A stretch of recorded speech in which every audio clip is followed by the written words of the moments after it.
Gimana Tuhan Yesus baik ya? Ini luar biasa ini ibu-ibunya ya. Aku percaya kalau kita ada tempat ini semua karena kasih anugerah Tuhan. Siap dengan firman Tuhan? Siap dengan firman Tuhan? Yuk kita buka dalam Amsal 28 ayat 20. Apa perikopnya hari ini? Yes. SMS-nya tadi pagi apa? Taruh, gak ada terima SMS? Semua wanita Kristus kepercayaannya. Ya, tidak semua wanita Kristen dipercaya Tuhan. Siapa yakin dia termasuk di sini wanita dipercaya oleh Tuhan? Angkat tangan. Oke, luar biasa. Kita buktikan ya. Karena sekedar engkau mengaku dirimu sendiri itu namanya itu GR ya. Tapi harus betul-betul ada konfirmasi dari Tuhan. Betul, memang kita adalah wanita kepercayaan Tuhan. Wanita kepercayaan Tuhan itu luar biasa. Kenapa bisa? Saya berkata begitu. Buka Amsal 28 ayat ke-20 ya. Saya percaya Tuhan itu baik ya. Kita bulan 4 tanggal 3 kita akan adakan KKR Paskah. Yaitu terus terang Sungai Sukacita Ministry yang baru 4 bulan udah Tuhan suruh bikin KKR, itu saya percaya itu kalau bukan karena Tuhan tidak mungkin ya. Dan kita imani ada berapa yang datang? Minimal 1.500 wanita-wanita, dan juga kalau pria mau datang, kalau anak-anak mau datang, kalau tetangga mau datang, nggak ada masalah ya. Tapi itu Tuhan akan kirim ya. Jadi di sini nanti kita selama sebulan belajar tentang menjadi pribadi yang dipercaya oleh Tuhan. Kalau wanita yang dipercaya Tuhan itu paling tidak itu ambil bagian nanti untuk membuat jiwa penuh di sana. Amin. Kalau engkau berkata engkau dipercaya Tuhan tapi engkau hanya memikirkan dirimu sendiri, berarti engkau tidak dipercaya Tuhan. Salah satu bukti orang dipercaya Tuhan nanti akan kita lihat dalam kisah ini ya. Oke, siap dengan firman Tuhan? Yuk kita buka Amsal 28 ayat ke-20. Amsal 28 ayat ke-20, demikian firman Tuhan. Dapat semuanya? Saya akan baca ayat ke-20. Orang yang dapat dipercaya mendapat banyak berkat, tetapi orang yang ingin cepat menjadi kaya tidak akan luput dari hukuman. Kita hanya baca ayat A-nya saja. Orang yang dapat dipercaya mendapat banyak berkat, luar biasa. Tidak dikatakan harus jadi orang Kristen dulu baru banyak dapat berkat. Seringkali kita bilang, oh Bu Indri, saya yakin saya dipercaya Tuhan karena berkat saya banyak. Berkat itu bukan hanya materi. Kalau engkau sekedar materi, engkau bilang itu berkat, berarti kita tidak sama dengan orang-orang yang percaya dengan tidak percaya dengan Tuhan Yesus. Kenapa bilang? Karena iblis juga bisa kasih berkat. Betul? Kalau sekedar hanya karena engkau punya pabrik ada 50, engkau punya berlian ada 500 ton, atau mungkin engkau punya mobil sekarang ada mungkin 5 truk banyaknya, itu boleh-boleh saja, tapi iblis juga kasih berkat itu. Tapi kalau berkat dari Tuhan bukan hanya engkau memiliki, tapi engkau bisa menikmati, boh. Karena banyak orang kaya tapi nggak bisa nikmati. Misalnya apa? Memang dia kaya raya tapi penyakit gulanya tinggi, makanya nggak bisa makan apa-apa. Ya, orang makan bagi panggang, dia hanya makan nasi hanya dengan air putih. Kecil aja lu. Atau mungkin dia memang orang kaya, dia nggak penyakitan, tapi dia punya tulang-tulang sudah mulai goyang, ya. Jadi kalau dia beli tas Hermes harga 500 juta, yang pakai si Inem pelayan seks. Oh, saya pernah ketemu seorang ibu ini selalu seleranya tinggi. Setiap ada keluaran tas terbaru di Singapura, dia beli semuanya. Tapi karena dia orangnya selera tinggi, tasnya semua kulit yang berat-berat. Karena saking beratnya, tangannya sudah nggak bisa, karena engselnya udah mulai goyang. Jadi yang pakai selalu susternya di belakang. Saya bilang, kecian deh ibu itu ya, yang bergaya si Inemnya. Itu bukan orang yang menjadi kepercayaan Tuhan. Kalau kepercayaan Tuhan kau punya berkat, kau menikmati. Jadi kalau kau tidak menikmati, sangat kasihan. Nanti dia punya rumah luar biasa besarnya, tapi karena dia penyakit bengek, AC nggak bisa dipasang. Kalaupun dipasang kalau ada tamu, dia pakai sal, itu pakai sarung, itu pakai selimut. Di sini nggak ada. Yang ada di mana? Alaska. Amin. Aku tidak mau seperti itu. Aku bilang sama Tuhan, aku mau diberkati Tuhan, tapi juga aku mau menikmati. Ya, orang yang menikmati itu kelihatan nggak? Kelihatan. Orang yang menikmati itu kelihatan. Dia sangat enjoy, dia sangat happy, dia sangat puas. Ya, dan hanya orang-orang yang dipuaskan itu akan bisa menjadi berkat bagi banyak orang. Amin. Ya, coba kita sekarang makan ke restoran. Engkau makan di restoran, engkau makan saking enaknya, engkau makan. Kalau orang yang puas makan bagaimana? Iya, betul. Saking enaknya dia makan, aduh enaknya. Betul. Betul, dan dia orang yang udah puas itu pasti bayarnya nggak main-main. Dia pasti kasih tipsnya besar, betul? Nah itu juga kita. Kalau kita menjadi orang kepercayaan Tuhan, Tuhan itu kasih kita berkat bukan hanya 1, 2, tapi banyak berkat. Berkat apa yang kau tidak punya selama ini? Mungkin engkau kaya tapi engkau penyakitan, Tuhan akan berikan berkat kesehatan. Mungkin engkau sehat tapi engkau banyak utang, Tuhan akan bereskan utangmu pada hari ini. Apapun yang selama ini engkau minus dalam berkat, Tuhan akan tambahkan berlimpah-limpah. Syaratnya hanya satu, menjadi wanita kepercayaan Tuhan. Maka jangan bangga sekedar engkau jadi orang Kristen sedang kau jadi pendeta hamba Tuhan nggak jadi jaminan. Nanti akan kita lihat di sini ya. Yuk kita buka sekarang ya. Wanita yang dipercaya Tuhan, mungkin kita bilang pastilah wanita kepercayaan Tuhan tuh pastilah mesti orang Kristen, pastilah mesti hamba Tuhan, pastilah yang mungkin pelayanan di mimbar, pastilah yang sangat-sangat kudus hidupnya menurut kita. Apa itu? Apa hanya orang-orang itu dipercaya Tuhan? Selama sebulan ini kita akan bicarakan tentang wanita kepercayaan Tuhan. Dan semua akan Tuhan ambil apa? Semua dari non-Kristen. Dan semua dari orang yang tidak diperhitungkan. Jadi kalau mereka yang tidak dikenal Tuhan sebelumnya, mereka orang yang tidak diperhitungkan oleh manusia, bisa menjadi kepercayaan Tuhan. Di tempat ini kita yang sudah dari mulai lahir, sudah terima Yesus, tapi nggak menjadi kepercayaan Tuhan, berarti kita harusnya malu besar. Maka target kita pulang dari tempat ini selama sebulan. Kita belajar sebulan nanti. Jadi pas nanti masuk waktu KKR Paskah, itu semuanya sudah menjadi kepercayaan Tuhan. Makanya nanti udah bangkit semuanya. Kalau tema Paskah nanti adalah apa? Dia tidak ada di sini, dia sudah bangkit. Apa yang selama ini kau mati? Mati mungkin dalam rumah tangga, mati mungkin dalam kesehatan, mati dalam keadaan ekonomi. Tuhan akan bangkitkan. Tapi syaratnya menjadi kepercayaan Tuhan. Maka jangan sampai gak datang tiap minggu. Amin. Ini sekolah nanti keluar, dia punya sertifikat. Kalah ITB, betul? Betul, kalau ITB mesti bayar, ini nggak bayar soalnya. Jadi lebih hebat dari ITB, amin? Oke, ya, yuk kita lihat ya. Siapa yang dipercayakan Tuhan? Yuk kita lihat. Kita buka seorang yang bernama Elia. Tahu siapa Elia, ibu-ibu? Siapa? Ada nanti seorang wanita yang dipercayakan Tuhan untuk menolong seorang hamba Tuhan yang sangat powerful. Siapa Elia? Siapa tahu? Siapa dapat bisa kasih tahu ada 3 kehebatan Elia, saya kasih hadiah. Mana hadiahnya? Mana hadiah kita? Kita ini banjir hadiah kalau sudah suka cita. Mana? Aku minta hadiah 1. Yes. Siapa yang bisa tahu? 3 kelebihan daripada Elia. 3 dia punya perbuatan yang luar biasa. 3 aja. Ayo. Mau? Di sini nggak pernah baca kita. Ayo. 3 tahun setengah tidak mau turun hujan. Ya. Apa aja? Dia berdoa untuk turun hujan. Ya. 1 turun hujan. Apa lagi? 2.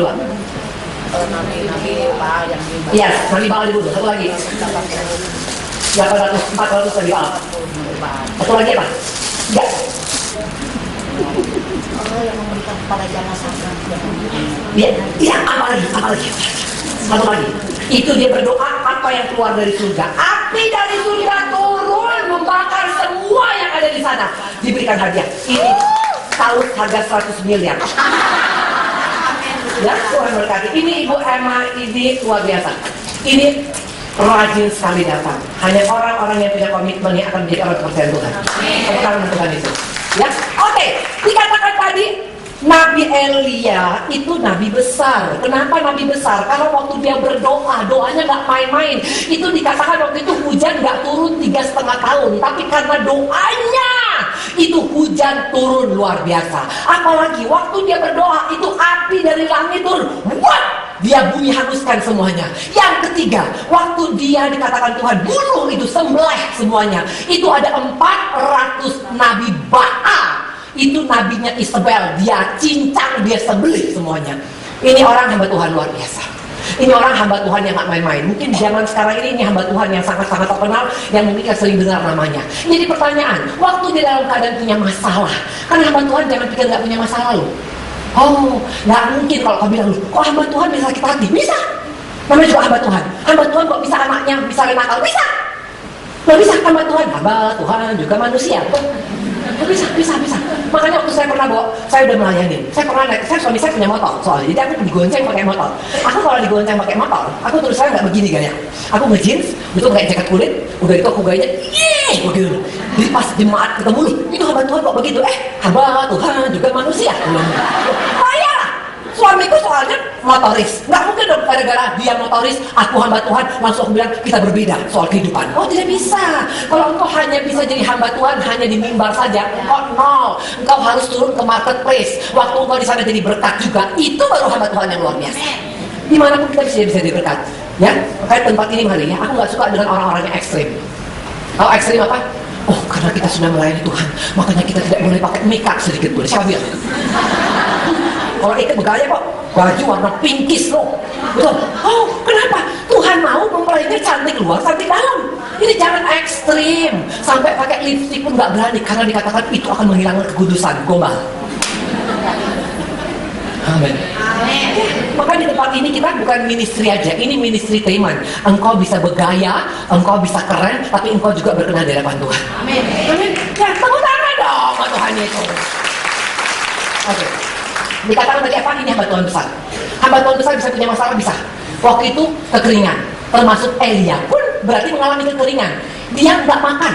Mula-mula yang ngasih makan dia adalah burung gagak, tapi kemudian sama sekali nggak ada lagi makanan. Dan apa yang terjadi? Waktu dia mengalami masalah, mungkin masalah anak, masalah rumah tangga, masalah ekonomi, hamba Tuhan bisa mengalami masalah. Jangan kau pikir karena ibu ini sudah pelayanan nggak ada masalah. Siapa bilang? Hanya orang mati yang punya masalah. Nah, waktu dia punya masalah, siapa yang dipakai Tuhan untuk perpanjangan tangan Tuhan? Iya, janda sarfat. Ayo kita buka. Ini nggak main-main. Kenapa nggak pakai janda kaya? Kalau janda kaya kan minimal kan Eli hari Senin, Selasa, Rabu, Kamis. Hari Senin makan babi panggang, hari Selasa makan harimau goreng, hari Rabu makan gajah panggang. Bisa kan? Udah pasti terjamin. Tapi ini kenapa janda miskin yang dipakai untuk menolong hamba Tuhan besar? Yuk kita buka satu raja-raja. Satu raja-raja 17. Satu raja-raja 17. Ayat ke 9. Tetapi ayat 7 dulu. Tapi berapa waktu sungai itu menjadi kering, sebab hujan tidak turun di negeri itu. Maka datanglah firman Tuhan kepada Elia. Perhatikan.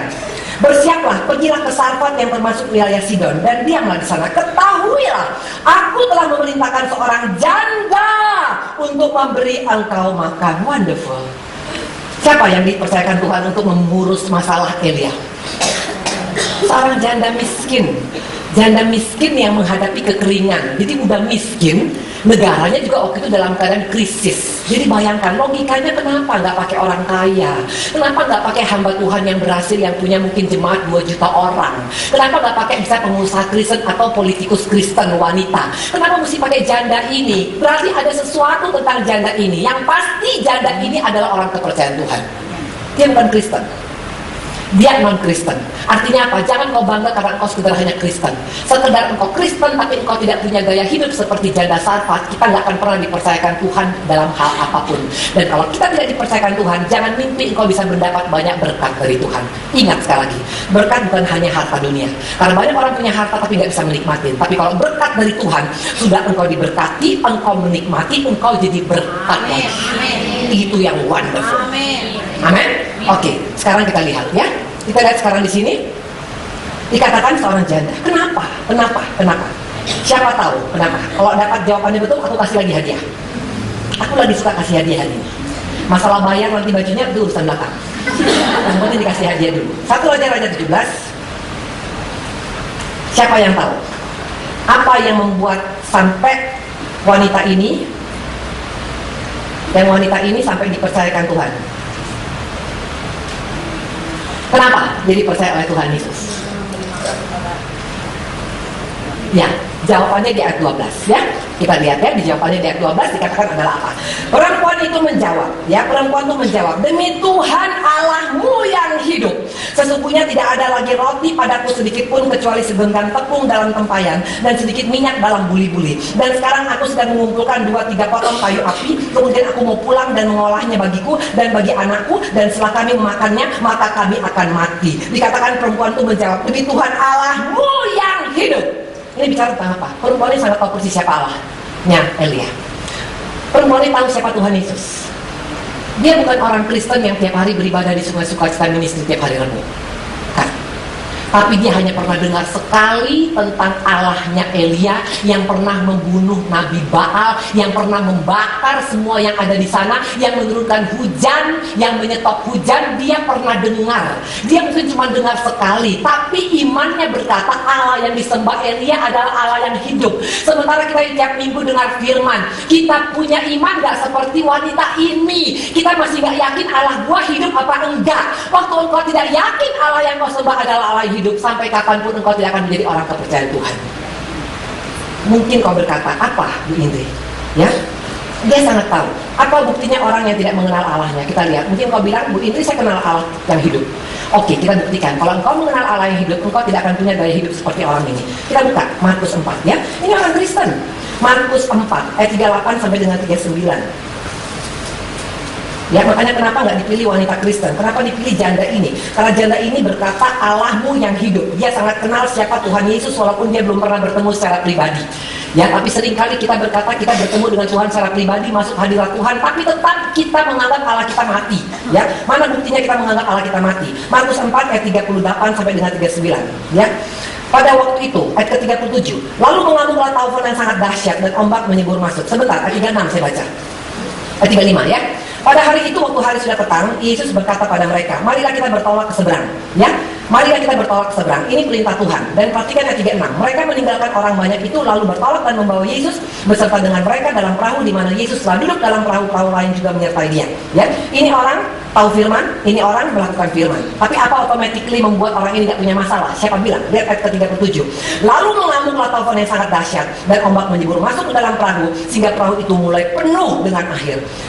Pada waktu Yesus sedang tidur di buritan sebuah tilam, maka murid-muridnya membangunkan dia dan berkata padanya, Guru, engkau tidak peduli kalau kita binasa. Ia pun bangun menghadap angin dan berkata, diam, tenanglah. Lalu angin itu reda dan danau itu menjadi teduh sekali. Lalu dia berkata pada mereka, mengapa kamu begitu takut? Mengapa kamu tidak percaya? Mereka menjadi sangat takut dan berkata seorang pada yang lain, siapa gerangan orang ini sehingga angin dan danau pun taat padanya. Ini fakta. Orang Kristen, ini hamba Tuhan. Sudah pelayanan, baca firman Tuhan, tiap minggu ikut Sungai Setia Ministry. Tapi dia bilang, siapa ini Yesus ini? Kok bisa dia menenangkan badai? Ini cerita bicara tentang banyak hal. Pertama, walaupun kau sudah ikut Tuhan, sudah melakukan kehendak Tuhan, jangan pernah pikir nggak bisa ada masalah dalam hidup kita. Masalah bisa datang sekonyong-konyong. Tapi kalau engkau kenal Allahmu yang hidup, engkau tidak akan panik seperti murid-murid. Orang Kristen yang panik, yang langsung heboh, yang langsung stres, yang langsung down, yang langsung depresi waktu ada masalah, engkau tidak kenal siapa Allah. Ini jelas murid-murid, dia ikut firman, dia ikut Sungai Sukacita tiap hari Rebo. Tapi waktu pas dia dengar anaknya punya masalah, waktu dia dengar ada berita yang gak menyenangkan, itu langsung panik. Ini fakta. Waktu engkau panik, hati-hati. Itu adalah trik daripada si jahat. Karena orang yang tidak tenang dalam menghadapi masalah tidak akan bisa mendapat jalan keluar. Kenapa saya berkata gitu? Bukan 1 Petrus 4 ayat 7. Hati-hati ya. 1 Petrus 4 ayat 7. Jangan terpendek dengan kepanikan. 1 Petrus 4 ayat 7. Dikatakan apa? Kesudahan segala sesuatu sudah dekat. Karena itu kuasailah dirimu dan jadilah tenang. Supaya kamu dapat apa? Supaya dapat berdoa. Kalau kita sudah panik duluan, waktu engkau dengar mungkin suamimu selingkuh, engkau sudah panik, aduh bagaimana ini? Udah, aku tidak cerai. Panik. Tapi waktu engkau dengar berita tidak menyenangkan, karena bisa gak kita dengar berita tidak menyenangkan? Bisa. Karena Tuhan masih kita kasih telinga. Telinga ini bukan hanya mendengar berita yang baik, bisa mendengar berita yang buruk dan berita yang baik. Tapi sikapmu waktu engkau tenang menghadapi masalah, membuktikan engkau kenal siapa Allah yang kau sembah, yaitu Allah yang hidup. Perempuan ini gak kebakaran jenggot. Waktu dia tahu dalam kondisi dia gak akan bisa makan lagi. Gak dikatakan waktu Elia bertemu dengan perempuan ini rambutnya naik ke atas 5 km. Gak ada. Malahan yang luar biasa, dia malah bisa berkati loh. Dengan keadaan kondisi dia harus mati besoknya karena udah gak ada makanan, tapi dia masih bisa tenang. Kenapa dia bisa tenang? Karena dia tahu ya Allahnya Elia itu Allah yang hidup, makanya dia bisa tenang. Kenapa perlu tenangan? Karena waktu ketenangan engkau bisa berdoa. Apa hubungan doa dengan ketenangan? Doa itu bukan hanya sekedar laporan sepihak. Doa itu bukan hanya bilang Tuhan tolong, Tuhan masalahku. Doa itu dua arah komunikasi. Waktu engkau ngadu sama Tuhan, Tuhan dengar. Waktu Tuhan kasih jawaban, engkau dengar. Bagaimana engkau bisa dengar suara Tuhan kalau engkau sudah panik? Makanya iblis paling suka dengan orang Kristen yang panik.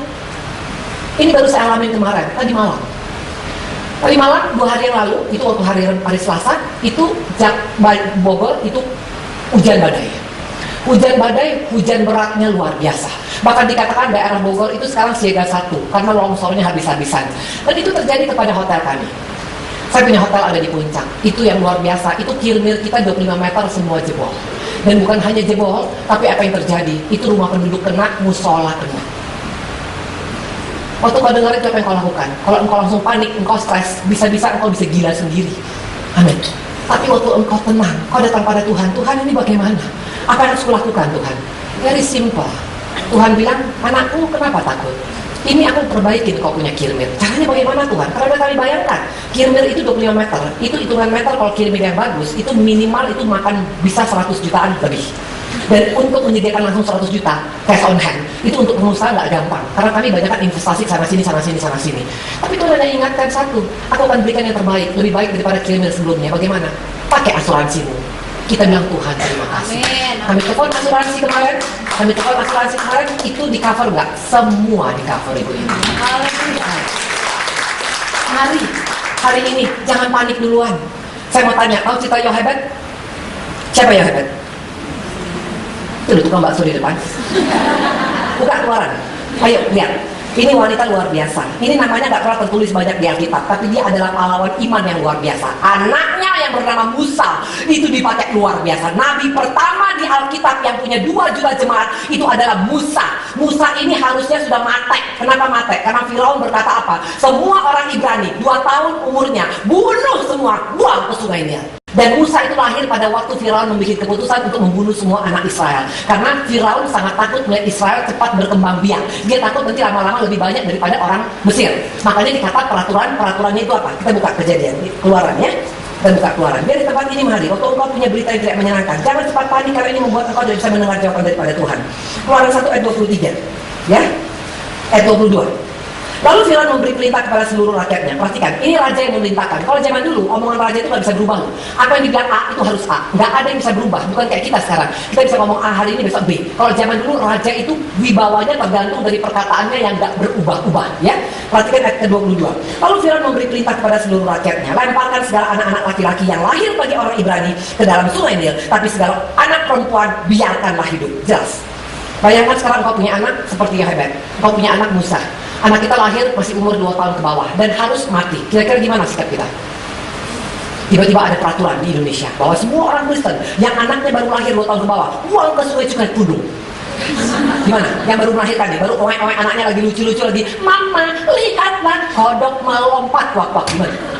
Oh, itu kita bisa panik, kita bisa ngamuk, kita bisa marah, kita bisa emosi, betul? Ya, tapi lihat apakah Yohebed melakukan hal yang sama? Lihat ayat ke-1. Keluaran 2 ayat 1, seorang laki-laki dari keluarga Lewi kawin dengan seorang perempuan Lewi, lalu mengandunglah ia dan melahirkan seorang anak laki-laki. Ketika dilihatnya bahwa anak itu cantik, disembunyikannya lah 3 bulan lamanya. Siapa yang menyembunyikan? Siapa? Siapa? Lalu mengandunglah ia. Siapa yang mengandung? Ini perempuan, nggak mungkin laki-laki yang mengandung. Ini perempuan.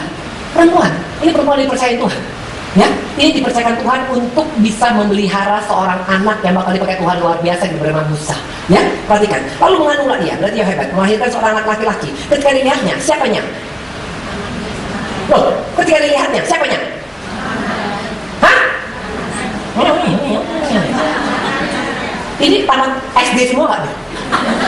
Baca dong. Lalu mengandunglah ia. Mengandunglah itu siapa? Yohebed melahirkan seorang anak laki-laki dan ketika dilihatnya siapanya? Masa Musa melihat dirinya sendiri? Mamanya Musa dong, Yohebed dong. Ketika dilihatnya Yohebed bahwa anak itu cantik, disembunyikannya siapanya? Yohebed. Disembunyikan Yohebed 3 bulan lamanya. Tapi ia tidak melihat, ia tidak dapat menyembunyikannya lagi. Siapa ia? Mana mungkin Musa? Masa Musa tidak dapat menyembunyikannya lebih lama lagi? Tapi Yohebed tidak dapat menyembunyikan lebih lama lagi. Sebab itu diambilnya. Siapanya? Yes. Diambil Yohebed peti pandan, dipakarnya dengan gala-gala dan per, diletakkannya bayi itu ke dalamnya, ditaruhnya peti itu di tengah-tengah teberau di tepi sungai Nil. Siapa yang melakukan semua ini? Yohebed. Kenapa bisa Yohebed melakukannya semua sangat precisely, sangat-sangat detail, sangat-sangat sempurna. Nggak dikatakan waktu dimasukkannya ke sungai Nil, berhubung karena waktu itu ternyata keranjangnya bocor, masuklah semua air, atau tiba-tiba waktu itu anaknya kembali tenggelam karena buatnya nggak pas di tengah-tengah, nggak ada ya. Sampai akhirnya putri Firaun mengambil anak ini, sampai akhirnya anak ini dipakai Tuhan luar biasa. Kenapa wanita ini dipercayakan Tuhan? Karena dia punya ketenangan. Hati yang tenang membuat engkau bisa berdoa. Karena waktu engkau berdoa, engkau dengar tuntunan Tuhan. Dan kalau Tuhan sudah menuntun itu detail. Makanya nggak akan mungkin orang yang suka berdoa, yang mendengar suara Tuhan bisa stres. Nggak mungkin. Karena Tuhan kasih detail. Amin. Saya di sini suka heboh, angkat tangan. Di sini semuanya sangat-sangat tenang, luar biasa. Dulu aku karakternya paling gak tenang. Apalagi kalau mendengar berita tentang anakku, tentang suamiku, betul. Apalagi kalau dengar tentang suamiku sama cewek-cewek, Tapi akibatnya itu membuat aku makin tidak tahu apa yang harus kulakukan. Yang ada makin emosi. Suami pulang langsung maki-makian. Nggak jadi berkat. Gak akan Tuhan percayakan orang-orang yang tidak bisa menahan dia punya emosi. Tuhan suka dengan orang yang tenang. Hati-hati. Yang membuat kita tidak bisa mendengar suara Tuhan bukan karena nggak suka ke gereja, bukan karena nggak suka baca Alkitab, tapi di sininya bergejolak terus. Makanya Tuhan katakan apa waktu ada badai? Tenang dulu, baru engkau bisa menjadi berkat. Hari ini mari ibu-ibu, ketenangan itu penting. Karena hanya orang-orang yang bisa menahan dia punya emosi, yang bisa menahan dia punya gejolak, yang bisa datang langsung kaki Tuhan. Mendingan kalau dengar masalah, langsung kaki Tuhan. Jangan langsung bilang, aduh gimana ini saya gak bisa begini-begini segala macam. Makin buat engkau stres. Sampai kalau engkau tanya sama tetangga, makin luar biasa. Betul? Makanya Ci kan gue bilang, itu lakinya memang bandot. Betul? Menurut aku kalau punya masalah, aku gak pernah mau kasih tau siapa-siapa. Pertama aku lapor pasti ke Tuhan Yesus dulu. Kalau waktu Tuhan Yesus sudah dapat laporan, waktu kasih tau sama orang pun udah yakin, udah dapat jawabannya. Jangan tanya jalan keluar sama manusia. Apalagi manusia yang gak takut akan Tuhan. Itu sama dengan ular. Ibu-ibu, ya, hati-hati dengan konseling. Kalau engkau mau dapat masukan, carilah betul-betul orang yang betul-betul Tuhan kirimkan ngomong sama orang lain. Karena kalau dari Tuhan itu pasti yang dapat jalan keluar. Engkau pulang ada ketenangan, bukan makin stres. Tahu stres? Itu bahasa Prancis. Oke. Dikatakan tadi yang hebat itu adalah pribadi yang tenang. Coba kita lihat akibat nggak tenang. 1 Samuel 13. Ayo kita lihat, ini ada faktanya semua. 1 Samuel 13. Ini waktu orang Israel diserang oleh Filistin. 1 Samuel 13 ayat 5. Adapun orang Filistin telah berkumpul untuk berperang melawan orang Israel dengan 3.000 kereta, 6.000 pasukan berkuda dan pasukan berjalan kaki sepanjang pasir di tepi laut. Mereka bergerak maju ke berkemah di Michmas di sebelah timur Bet Awen. Ketika dilihat orang Israel bahwa mereka terjepit sebab rakyat memang terdesak, maka larilah rakyat bersembunyi di gua-gua, di keluk batu, bukit batu, liang batu dan perigi. Malah ada orang Ibrani yang menyeberang arungan sungai Yordan menuju tanah Gad dan Gilead. Sedang Saul masih di Gilgal dan seluruh rakyat mengikutinya dengan gemetar. Ia menunggu 7 hari lamanya sampai waktu yang ditentukan Samuel. Tapi ketika Samuel tidak datang ke Gilgal, mulailah rakyat berserak-serak meninggalkan dia. Sebab itu Saul berkata, bawalah pada korban bakaran dan korban keselamatan. Lalu ia mempersembahkan korban bakaran. Baju saja ia habis mempersembahkan korban bakaran, maka tampaklah Samuel datang. Saul pergi menyongsongnya untuk memberi salam. Tapi kata Samuel, apa yang telah kau perbuat? Jawab Saul, karena aku telah melihat rakyat berserak-serak meninggalkan aku dan engkau tidak datang pada waktu yang ditentukan. Padahal orang Filistin telah berkumpul di Michmas. Ya, ayat ke-13. Kata Samuel kepada Saul, perbuatanmu ini bodoh. Engkau tidak mengikuti perintah Tuhan Allahmu. Ya, ayat ke-14. Tapi sekarang kerajaanmu tidak akan tetap. Tuhan telah memilih seorang yang berkenan di hatinya dan Tuhan telah menunjuk dia sebagai rakyat atas umatnya karena engkau tidak mengikuti apa yang diperintahkan Tuhan padamu. Jelas. Hanya gara-gara panik dia mengambil keputusan yang salah. Dia ambil posisi yang bukan posisi dia. Ini Saul raja, tapi dia ambil posisi siapa? Posisi imam. Jangan ambil yang bukan posisimu. Mungkin engkau ada mendengar berita yang tidak menyenangkan. Seringkali kita ambil posisi Tuhan. Kita ambil keputusan, bukan tanya sama Tuhan keputusannya. Hati-hati, kepanikan membuat engkau bisa kehilangan segala-galanya. Saul kehilangan segala-galanya. Harusnya dia menjadi raja seumur hidup. Tapi gara-gara dia panik waktu ada serangan, nggak langsung datang kepada Tuhan, nggak menunggu waktunya Tuhan. Akhirnya apa? Fatal akibatnya. Jangan main-main dengan kepanikan ibu-ibu. Makanya hari ini kalau engkau gampang temper, gampang stres, gampang gelisah, gampang khawatir, katakan Tuhan, aku mau berubah. Banyak ambil waktu duduk di kaki Tuhan. Karena hanya dengan masuk sering ke hadirat Tuhan, kita punya ketenangan waktu menghadapi masalah. Amin. Ayo, wanita-wanita. Di sini ada wanita pengusaha, coba angkat tangan. Di sini ada orang karir. Di sini ada pendeta. Di sini banyak pengangguran. Mumpung pengangguran, banyak datang doa pada Tuhan. Daripada engkau nonton film Korea, Bu, udah serinya banyak, air mata habis 5 ember, gak masuk surga lagi. Saya punya cici, itu luar biasa. Aku pas ajak ke gereja, Kak, ayo Kak ikut pelayanan aku. Aku bilang, waktu saya di Medan. Terus dia bilang, iya nanti. Pas besok paginya, saya tunggu, lu kok gak datang? Ada datang. Tapi selama saya nyampein firman, dia tidur di kursi. Terus saya bilang, Kakak bikin malu aja, kenapa tidur? Aduh, aku nonton Korea 8 jam tadi malam. Seringkali kita melakukan pekerjaan yang tidak berguna. Tapi masuk hadirat Tuhan itu membuat engkau bisa mendengar suara Dia. Ketenangan dimulai dari seringnya banyak ambil waktu duduk di kaki Tuhan. Saya mau tanya, siapa pribadi di Alkitab yang paling banyak masalahnya? Siapa tahu aku kasih hadiah. Minta hadiah satu. Yes, siapa yang bilang Daud? Maju ke depan duluan, cepat! Cepat! Loh, kok lama? Kok jadi? Cepat dong, maju ke depan. Maju. Mana hadiahnya? Kejar aku. Kejar aku dong, kejar aku. Loh, tak kejar aku, satu. Ini bagaimana? Ini pasrah, yang ini ngejar. Yang mana kira-kira kita berikan? Yang ini? Siapa yang setuju? Yang ini? Ini SMS, guling SMS. Yang ini? Yang ini? Yang ini? Yang mana? Ya udah. Kalau gitu biar adil semua dapat bawa pen aja. Yeay, dapat satu. Ini harga bolpennya 500 juta. Ya. Oke, Ibu, Tuhan berkati. Daud punya masalah paling banyak. Apa masalah Daud? Apa masalahnya? Siapa yang tahu? Siapa yang bisa kasih tahu masalahnya? 5 aja, aku kasih hadiah lagi. Ayo. Ayo. Loh, ini udah belajar 4 bulan, nggak tahu juga berapa tanggal. Ayo. Cepetan, aku kasih baju. 5 masalahnya. 5, baju depan. Cepetan. Kartu 5 harus habis nih. Saya mau. Yang pertama punya masalah apa? Istrinya nggak tunduk sama suami, betul? Makanya ibu-ibu, kalau engkau suka ngejago sama suami, suamimu menderita loh. Makanya kenapa banyak suami-suami orang Kristen itu penyakit TBC. Salah satu karena istrinya tidak tunduk pada dia. Makanya wajahnya pucat, istrinya membengkak ke kanan dan ke kiri. Mungkin itu apalagi masalah dia, anaknya nakal. Absalom anaknya membunuh dia sendiri. Mungkin anakmu gak membunuh engkau, tapi anakmu narkoba. Atau anakmu kawin dengan agama lain. Atau mungkin anakmu gak menghormati engkau waktu engkau sudah tua. Anakmu gak pernah memperhatikan engkau. Itu bicara tentang masalah Daud. Apalagi masalahnya, dia punya mertua yang jahat. Siapa sih punya mertua? Siapa manusia yang paling berbahagia? Adam dan Hawa, gak punya mertua. Tapi aku bahagia, mertuaku baik aku. Ya, oke? Dia punya mertua jahat, dia punya istri jahat, dia punya anak jahat, dia punya musuh juga banyak, dia punya juga orang-orang yang gak setia sama dia juga banyak. Persoalannya banyak, tapi gak pernah kau baca. Coba baca kisahnya Daud, sampai mati dikatakan matinya terhormat loh. Kenapa dia bisa terhormat? Karena dia tenang. Kenapa bisa tenang? Suka masuk hadirat Tuhan. Dari mana tahu suka masuk? 7 kali sehari aku masuk hadirat Tuhan. Ambil banyak waktu di kaki Tuhan, karena ini akhir zaman.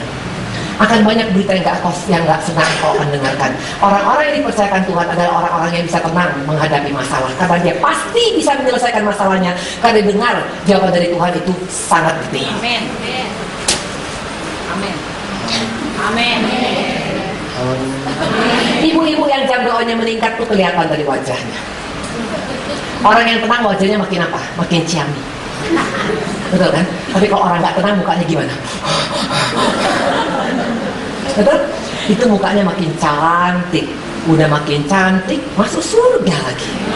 Tapi yang mukanya gak tenang, udah mukanya gak tenang, makin jelek, masuk neraka lagi. Mau pilih yang mana?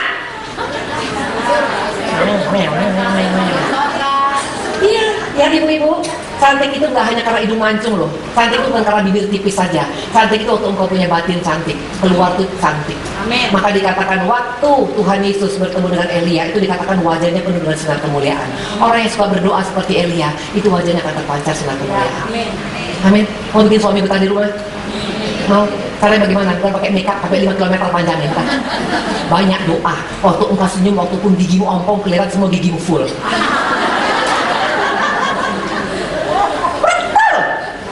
Amin, that's the one. Ya, jadi bicara tadi tentang ketenangan. Yang kedua, apa yang membuat sampai wanita ini? Wow, waktu kita sangat-sangat singkat. Yang membuat yang kedua, kenapa? Wanita ini, ya kita buka 1 Raja-Raja 17, supaya kita belajar menjadi wanita kepercayaan Tuhan. Jadi mulai sekarang, siapa yang percaya bahwa dia menjadi wanita kepercayaan Tuhan? Angkat tangan. Syarat pertama apa? Ya, bagaimana cara untuk bisa tenang menghadapi masalah? Banyak hadirat Tuhan. Itu aja. Ya, pada hadirat Tuhan, engkau banyak menyembah, engkau banyak memuji, engkau banyak memuliakan, engkau banyak baca firman.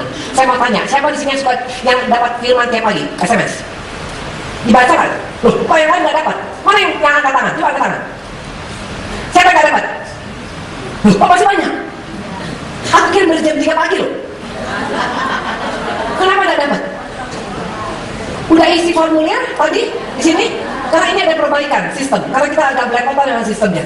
Nanti yang berisi formulir itu akan langsung dikirim firman ya. Kalau tiap hari kita kirim dari mulai tanggal 22 Oktober itu tiap hari masuk firman Tuhan. Waktu kau baca firman Tuhan itu, kau banyak renungkan, kau doakan, karena itu benar ya. Firman itu kalau Tuhan kirim, itu untuk memagari kita. Sebelum terjadi hal-hal yang tidak baik, Tuhan kasih firman. Itu pasti akan berlaku sepanjang hari itu. Karena firman yang dikirim itu didoakan. Betul, itu bukan asal dikirim. Ya. Nah, ibu-ibu tadi ada contoh satu orang ibu. Saya punya pekerja, dia bilang, Bu Indri, waktu ibu kirim tentang bahwa perkara-perkara yang bodoh. Ada? Ya, jangan perkara-perkara yang pikiran perkara yang bodoh, karena menimbulkan pertengkaran. Betul? Nah, betul. Pas hari itu dia dapat, tiba-tiba anaknya berangkat sekolah berantem dua-duanya. Dia bilang, nih baca. Habis dibaca anaknya dua-dua nangis minta ampun. Jadi Tuhan selalu mengcover sebelum kita mengalami hal yang tidak baik. Makanya baca, biar engkau tenang, Bu. Yang belum dapat, cepat berarti lapor kepada Ibu Ice, kepada Ibu Eka, supaya langsung ditulis namanya. Karena kan udah dibilang berkali-kali, isi formulir supaya nggak dapat tuh dikirim lagi. Karena memang jemaatnya saking banyaknya itu kan agak kadang-kadang ada yang terkirim, ada yang enggak ya. Oke? Dilanjutkan sama yang lain. Ya, harusnya dilanjutkan pada yang lain. Oke ya. Nah, dikatakan tadi apa? Dikatakan tadi adalah apa? 1 Raja 17 ayat berapa tadi dikatakan? Ayat dari mulai kau baca tadi tentang janda Sarfat. Pertama perempuan ini dikatakan tadi apa? Dia tenang. Dari mana dia tenang? Dia nggak heboh waktu mendengar masalah bahwa dia akan mati atau dia apapun, dia tenang. Yang kedua, dia optimis. Wanitanya optimis. Hanya orang-orang yang optimis yang akan menjadi wanita kepercayaan Tuhan. Mungkin kau bilang, pastilah semua orang Kristen optimis, Bu Indri. Siapa bilang? Bukan Yohanes. Nggak semua orang Kristen optimis. Hati-hati loh. Jangan anggap enteng dengan sikap pesimis. Itu kanker yang membahayakan. Mana buktinya? Kita buka yuk. Yohanes 6. Yohanes 6 ayat ke-5. Ini fakta. Ketika Yesus memandang sekelilingnya dan melihat bahwa orang banyak berbondong-bondong datang kepadanya, berkatalah ia pada Filipus, di mana kita akan membeli roti supaya mereka ini dapat makan. Hal itu dikatakannya untuk mencobai dia, sebab ia sendiri tahu apa yang tidak dilakukannya. Ibu itu pegang ini ayat. Ibu pegang ini ayat powerful. Kenapa saya bilang powerful? Perhatikan, waktu dikatakan ayat kelima, Yesus memandang sekelilingnya dan dilihat banyak orang berbondong-bondong, dia bilang gini, di mana kita bisa beli roti? Ya. Terus apa ayat ke-6-nya? Ini ayat powerful. Hal itu dikatakannya untuk mencobai dia, sebab ia sendiri tahu apa yang tidak dilakukannya. Waktu engkau mengalami krisis, mungkin kau punya utang piutang, mungkin kau punya rumah tangga yang nggak bagus, atau mungkin kau punya masalah kesehatan. Sebenarnya Tuhan sudah tahu mau bikin apa sama kita. Tuhan mau pulihkan kesehatanmu, Tuhan mau pulihkan ekonomimu, Tuhan mau pulihkan rumah tanggamu. Karena Tuhan datang ke dunia ini untuk mengadakan pemulihan. Tapi seringkali sikap kita yang membuat Tuhan tidak bisa melakukan mujizat. Contohnya apa? Ini kata murid-murid. Seorang dari murid yaitu Andreas, saudara Simon Petrus, saudara Filipus.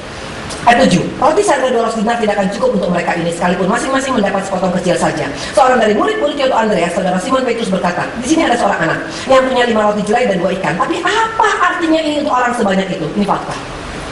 Nggak semua orang Kristen optimis. Ini hamba Tuhan loh. Ini hamba Tuhan. Hamba Tuhan senior. Mungkin dia sudah wakil gembala. Mungkin dia sudah melayani di gereja yang berjumlah ribuan jemaat, bahkan jutaan jemaat. Kau bayangkan sekarang kalau tiba-tiba ini orang ngomong, pas ngomong berdua, tiba-tiba ada jemaat yang baru bertobat. Dengar gembalanya ngomong seperti ini, gak akan cukup, matilah kita ini gimana? Itu langsung mentalnya down. Makanya kenapa Tuhan gak pakai wanita Kristen? Karena wanita Kristen yang pesimis tidak akan pernah menjadi orang kepercayaan Tuhan. Hati-hati dengan bahasa pesimis. Hati-hati dengan bahasa pesimis. Itu bisa membuat engkau terkontaminasi. Itu bahasa, itu penyakit, itu virus kanker ganas. Kenapa saya bilang begitu? Buka bilangan. Ayo kita lihat ya, bilangan 13. Kenapa bisa sampai orang Israel mati semua di padang gurun? Hati-hati dengan sikap pesimis ya. Jangan kau anggap sikap pesimis itu biasa-biasa. Bilangan 13 ayat ke-28. Waktu dikatakan ada pengintai ya, waktu sebelum mereka masuk tanah perjanjian dikatakan ada pengintai. Ayat ke-28. Hanya bangsa yang diam di negeri ini kuat-kuat dan kotanya berkubu-kubu dan sangat besar. Juga keturunan enak telah kami lihat di sana. Ini kata 10 pengintai. Ayat ke 32 dikatakan apa? Juga mereka menyampaikan kepada orang Israel kabar busuk tentang negeri yang diintai mereka dengan berkata, negeri yang telah kami lalui untuk diintai adalah negeri yang memakan penduduknya, dan semua orang kami lihat di sana adalah orang-orang yang tinggi peranakannya, ya. Juga kami lihat di sana orang-orang raksasa, orang-orang enak yang berasal dari orang-orang raksasa, dan kami lihat diri kami seperti belalang, demikian juga mereka terhadap kami. Saya mau tanya, ini perkataan siapa? Ini orang Kristen. Mayoritas orang Kristen selalu berpikir positif waktu menghadapi masalah.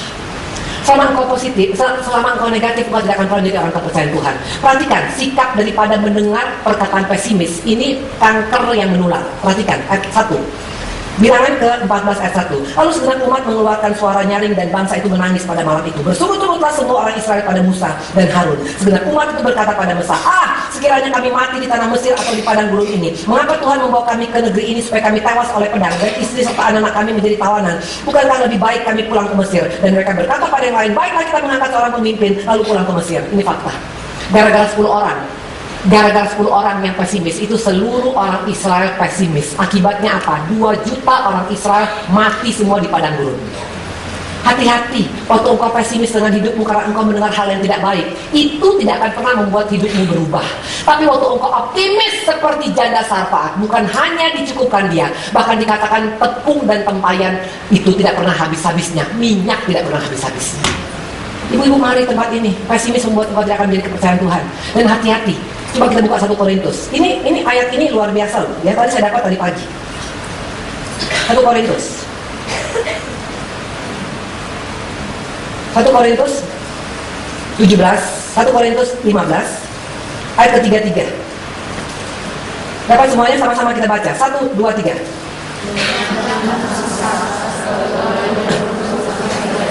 Ya. Janganlah kamu sesat, pergaulan yang buruk merusak kebiasaan yang baik. Apa artinya ini?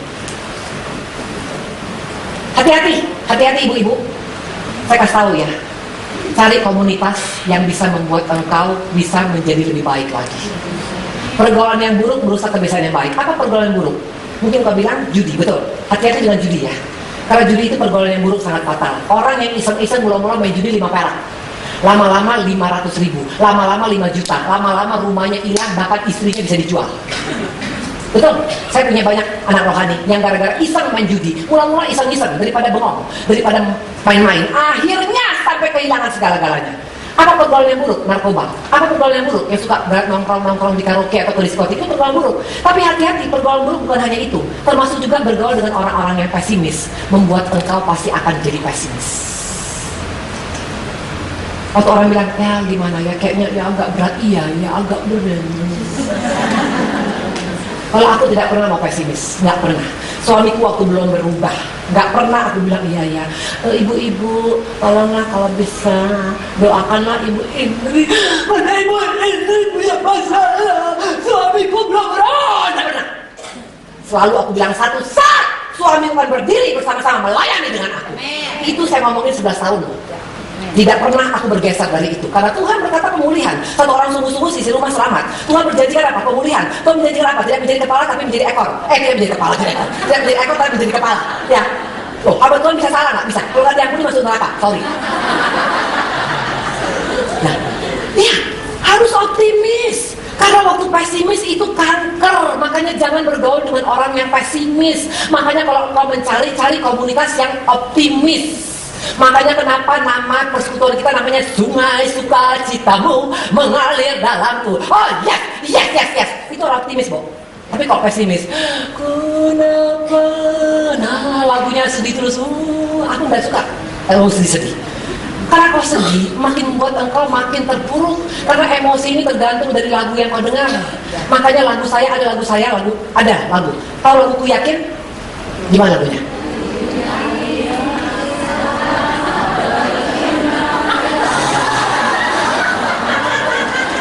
Bikin lagu itu gak seperti itu. Ayo, musikku mana? Kam. Kita buktikan. Orang yang pesimis itu lagunya tadi begitu. Begitu tak daya mustahil. Sorry, Mbak, itu gak waktunya lagi sekarang. Karena hanya orang-orang yang optimis jadi orang kepercayaan Tuhan. Kita buat lagu ini. Kita nyanyikan satu lagu ya. Ya. Tuhan.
Tepuk tangan.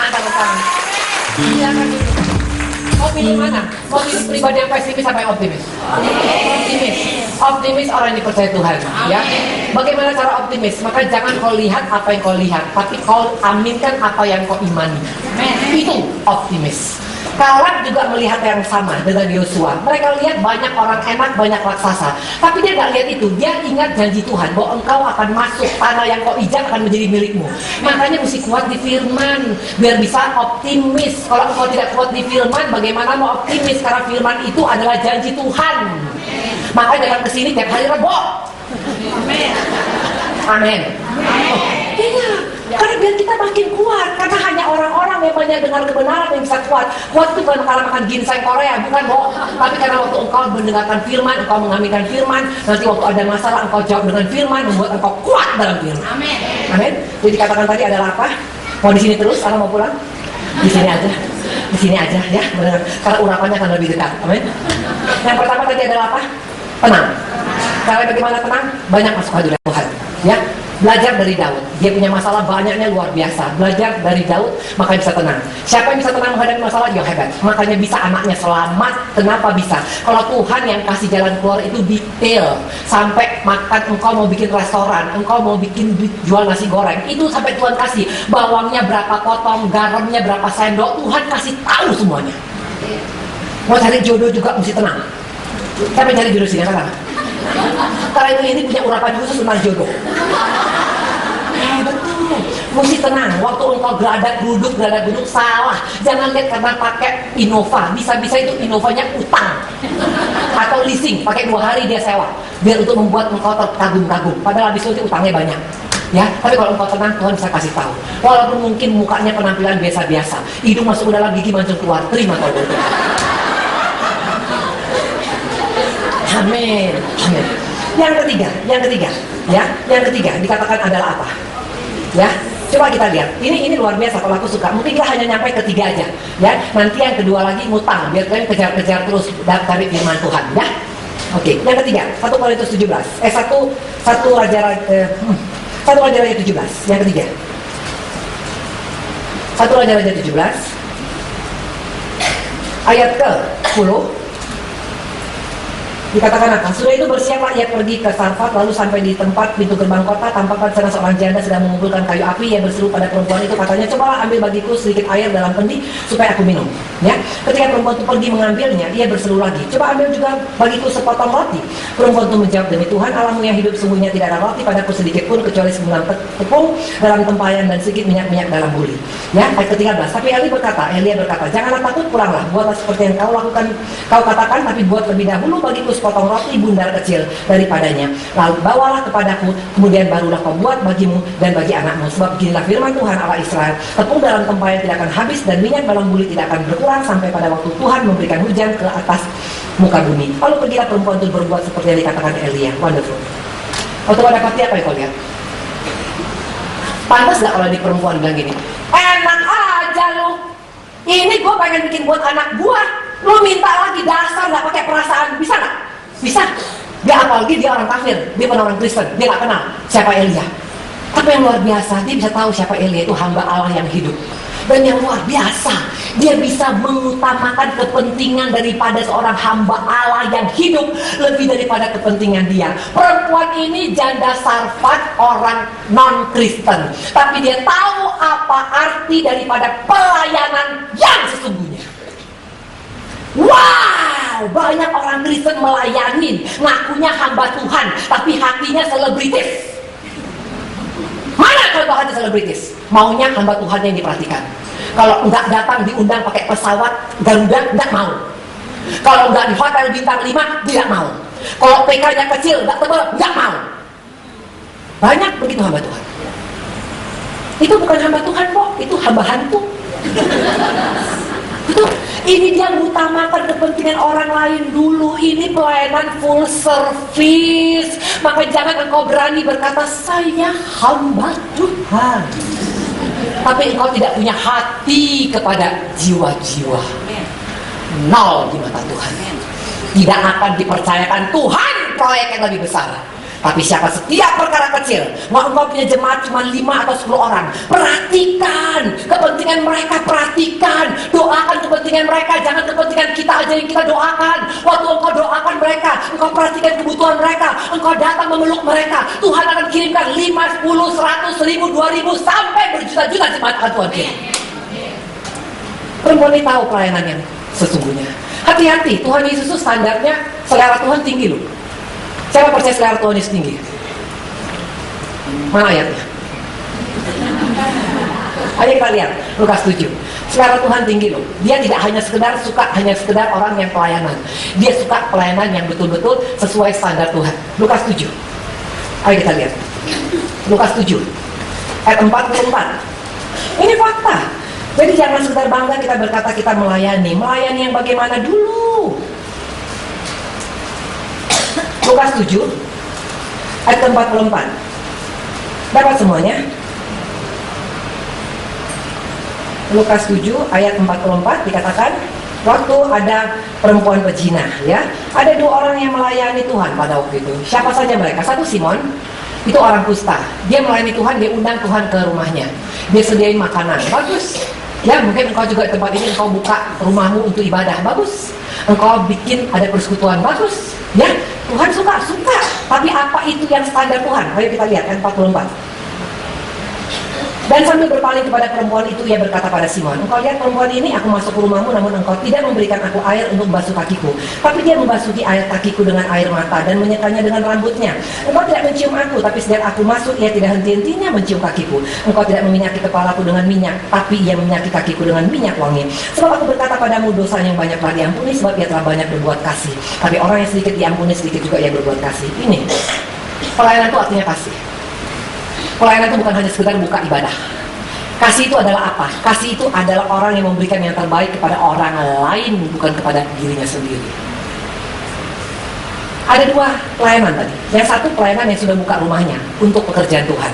Tapi Tuhan bilang apa? Oke, kau bagus. Tapi kalau lihat itu perempuan, ternyata Tuhan punya standar. Standar Tuhan itu tinggi. Dia nggak hanya mau sekedar pelayanan. Kalau hanya pelayanan karena rutinitas, karena kebiasaan, karena sudah dari keturunan, bapaknya pendeta, anaknya pendeta, engkaunya pendeta, cucunya pendeta, itu nol di mata Tuhan. Tapi kalau engkau pelayanan karena memang engkau merasa ini satu anugerah Tuhan. Aku bisa melayani jiwa-jiwa Tuhan. Itu menjadi orang kepercayaan Tuhan. Wanita ini pelayanannya full service, padahal dia bukan orang Kristen. Dia berikan yang terbaik kepada Elia, sampai-sampai anaknya nggak dapat makan. Tapi kalau dia berikan yang terbaik, Tuhan bukan hanya kasih ganti satu tepung lagi, Tuhan kasih tepung yang nggak habis-habis, minyak nggak habis-habis, sampai hujan turun pada waktu itu. Oh, diberkati Tuhan. Salah satu diantaranya harus mengerti arti pelayanan yang sebenarnya. Maka saya nggak percaya pelayanan itu hanya mimbar. Nggak. Dimanapun engkau bisa melayani Tuhan. Dimanapun engkau bisa melayani Tuhan. Waktu engkau bawa jiwa itu pelayanan ibu-ibu. Tapi betul-betul pakai hati. Jangan kali ya udah. Nanti saya ajar lagu ini. Saya kalau mau datang ya, kalau enggak ya mampus lah sih. Sebelum engkau ajak dia, doakan dulu, Bo. Tuhan, aku mau bawa si ibu Ting-Ting ibu atau si ibu Tung-Tung atau siapapun namanya. Tuhan, tolong Tuhan agar dia buka hati Tuhan. Waktu engkau pakai hati, engkau mengutamakan kepentingan keselamatan orang ini lebih daripada keselamatanmu. Di sana Tuhan percayakan dia perkara-perkara yang bersama. Amin. Mari ibu-ibu, wanita ini tahu arti pelayanan yang sesungguhnya. Banyak orang Kristen melayani tapi dengan hati selebritis. Hamba Tuhan, coba buka. Ini fakta loh, 2 Timotius 2. Ya, hamba Tuhan kalau boleh kayak gini bertobatlah kita ya. Ya, 2 Timotius 2. 2 Timotius 2 ayat ke. Makanya kenapa ada ayat ini? Berarti banyak hamba Tuhan seperti ini. Ayat ke 24. Sedang seorang hamba Tuhan apa? Tidak boleh bertengkar, tapi harus ramah terhadap semua orang. Ia harus cakap, mengajar, sabar dan lemah lembut, dan menuntun orang yang suka melawan. Sebab mungkin Tuhan berikan kesempatan pada mereka untuk bertobat dan membimbing mereka pada yang mengenal kebenaran. Jelas, hamba Tuhan itu mesti ramah. Amin. Harus ramah. Kalau engkau jutek, banyak hamba Tuhan. Ada hamba Tuhan yang begitu, bilang, Bu Indri, saya nggak bisa. Saya mesti menjaga kekudusan. Kalau badan saya dipegang nanti hilang urapan. Waktu itu ada Pak Johan Lumindong datang kemari. Saya waktu dengar dia punya khotbah, saya suka khotbah dia. Dia bilang gini, ada seorang hamba Tuhan di Jakarta. Hamba Tuhannya biasa-biasa, tapi dia kalau ketemu pas datang ke gerejanya, itu jemaat-jemaat masih dari jauh dia bilang, "Kok, apa kabar kok? Gimana sehat kok?" Katanya, itu jemaatnya penuh, asal bikin acara penuh acaranya. Kenapa? Karena keramahannya. Ramah itu gak pakai duit. Ramah itu hanya pakai apa? Wesiau. Senyum. Coba ibu-ibu sini, orangnya ramah. Kalau orangnya ramah, coba sini. Coba sini cantik. Kamu cantik kamu sini. Aku ini hamba Tuhan, ya. Pas ibu bilang, coba. Ibu bilang, "Shalom Ibu Indri." Shalom Ibu Indri. Shalom. Itu ramah nggak? Tapi coba bilang sekali lagi. Shalom. Shalom sayang, how are you?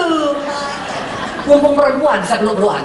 Kalau laki-laki tidak boleh peluk-pelukan, ya. Thank you sayang. Ya ramah. Ya ramah, ya. Kalau pelayanan full service itu termasuk juga keramahan, bukan hanya pintar berkhotbah. Kalau pintar berkhotbah, banyak orang pintar berkhotbah dari sekolah teologi. Tapi kalau orang yang ramah itu punya karakter DNA-nya Yesus. Amin. Para Yesus yang paling menonjol itu ramah. Makanya di mana-mana kenapa banyak orang berbondong-bondong cari Tuhan Yesus? Karena dia ramah. Dia suka bilang, "Halo sayang, apa kabar?" Dia sama ibu ada SMS saya, "Bu Indri, saya nggak cantik kok." Kenapa bilang cantik? Itu kacanya yang salah, saya bilang. Ya. Waktu kita bikin orang senang, itu sudah melayani. Jadi belajarlah untuk ramah pada orang lain. Amin. Di Sungai Sukacita ini kita punya pekerja, selalu saya ingatkan, kita harus ramah. Karena satu anugerah kita bisa melayani pekerjaan Tuhan yang luar biasa. Ya, ibu-ibu ya, ibu-ibu mau ramah sekarang? Nanti kalau pulang ketemu sama suami pulang jam 3 pagi tetap ramah.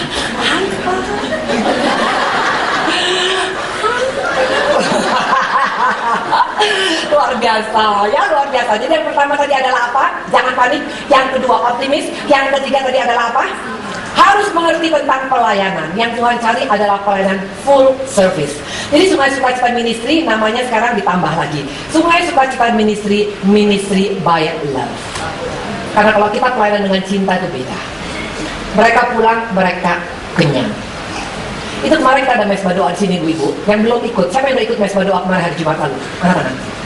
Ya, ayo yang lain ikut. Itu luar biasa. Di sana kalian bisa menangis kalau ada punya masalah, kalian bisa dipeluk, kalian bisa dikuatkan.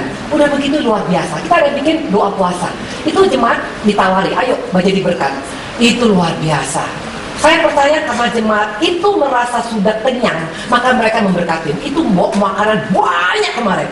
Ada yang bawa kelapa tart, ada yang bawa pisang molen, ada yang bawa jengkol, ada yang bawa apa lagi? Ada yang bawa ikan cuir-cuir. Aduh, banyak sekali, luar biasa. Ini kesempatan kita. Kalau engkau mau belajar melayani di sini, mari. Ya, karena di sini nggak ada pilih-pilih dari gereja mana, semua kita sama di hadapan Tuhan.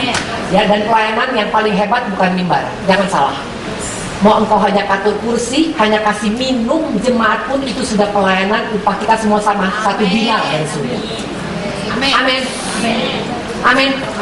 Yang ayo ibu-ibu, saya mau cerita tentang pakai mobil. Angkat tangan, pakai mobil. Yang bohong dapat becak di pulang-pulang. Ayo, mana yang pakai mobil? Angkat tangan, ibu yang baju hijau. Aku udah selalu panggil namamu. Kau mau dipakai Tuhan. Namamu siapa sayang? Ibu Yohana. Datang kemarin tadi pakai mobil apa? Innova. Tadi berapa orang kemarin? Loh, aku nanya mobil apa? Pokoknya pakai mobil nggak kemarin? Atau pakai pesawat terbang? Berapa orang tadi kemarin? 1. Innova berapa bisa muat? Ibu, siapa tadi namanya? Ibu Yohana. Engkau mesti bawa minggu depan semua full di mobilmu. Kalau enggak, bisa nanti dari Cipularang punya kosong, ikut loh. Bawa jiwa. Karena itu juga pelayanan. Ya, tinggal telepon. Ayo, nanti kalau bisa pas lewat rumah, aku lewatin, jemput segala macam. Waktu dia nggak jadi cerai sama suaminya, waktu dia kuat lagi, itu upah kita sama, sayang. Aku 1 dinar, engkau 1 dinar. Amin. Waktu engkau bawa jiwa, Tuhan ganti minyakmu nggak habis-habis. Udah gitu tepungmu nggak habis-habis. Tuhan ganti Alphard 2050. 2050 kok belum keluar dari pabrik kok. Ya, bawa. Ini yang kulakukan dan ini yang kurasakan. Waktu aku mulai belajar untuk peduli dengan jiwa, itu berkat Tuhan itu luar biasa. Amin ibu-ibu. Mau melayanin? Siapa yang mau melayanin? Biar jadi orang kepercayaan Tuhan. Angkat tangan. Betul ya? Aku tantang ya. Tangan 3 mau bawa minimal 1 orang 1 jiwa? Siapa yang mau angkat tangan? Kok enggak? Tanggal 3 kita pasca di pastel. 3 April pasca KKR. Siapa yang mau bawa minimal 1 jiwa yang baru? Yang lain ngajak berantem ya. Hati-hati. Gak dipercaya Tuhan, gak banyak dapat berkat. Terserah mau pilih mana. Oke, itu yang berapa tadi? Ya, yang ketiga. Saya sampai yang keempat aja. Satu lagi karena waktu kita. Yang pasti perempuan ini dalam kekurangan dia bisa jadi berkat. Itulah itu. Dalam keadaan kekurangan, dalam keadaan rumah tangga masih belum mengalami pemulihan, dalam keadaan anak masih nakal, dalam keadaan hidupnya masih goncang-gancing, dalam keadaan masih belum sembuh dari sakitnya, tapi dia bisa melayani. Dia bisa menjadi berkat. Bagaimana dengan kita? Saya yakin di tempat ini gak ada yang seperti janda ini susahnya. Ada yang seperti janda ini susahnya? Udah dalam kekeringan, dalam keadaan makan tinggal 1 tepung gandum, hanya cuma tinggal 1 genggam, minyaknya tinggal sedikit, udah gitu kering selama bertahun-tahun. Saya mau tanya, ada? Di sini pasti aku yakin semua berkati Tuhan. Bahkan mungkin ada yang berlimpah. Sudahkah kita jadi berkat? Atau hanya cuma mau diberkati? Jangan stop sampai Tuhan berkati aku Tuhan. Itu baik, itu boleh.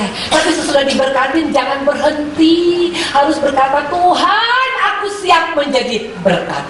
Waktu engkau berkata engkau siap jadi berkat, maka engkau menjadi pribadi yang